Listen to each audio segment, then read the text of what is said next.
Weather Service in the Quad Cities has issued a severe thunderstorm warning for northern Whiteside County in northwestern Illinois, Joe Davies County in northwestern Illinois, Carroll County in northwestern Illinois, Stevenson County in northwestern Illinois, southeastern Jackson County in east central Iowa, northeastern Clinton County in east central Iowa, until 9:30 a.m. At 8:43 a.m., severe thunderstorms were located along a line extending from Shelburne, Elizabeth to Clinton, moving east at 55 miles per hour. Hazard, 60 miles per hour wind gusts and penny-size hail.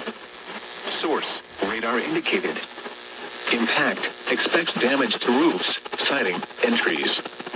Locations impacted include Clinton, Freeport, Mount Carroll, Fulton, Savannah, Lena, Stockton, Lanark, Warren, Milledgeville, Fairhaven, Hanover, Pearl City, Elizabeth, Cheyenne, Cedarville, Davis, Woodbine, Sabula, and Chadwick.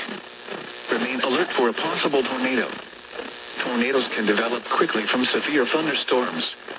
If you spot a tornado, go at once into the basement or small central room in a sturdy structure. For your protection, move to an interior room on the lowest floor of a sturdy building.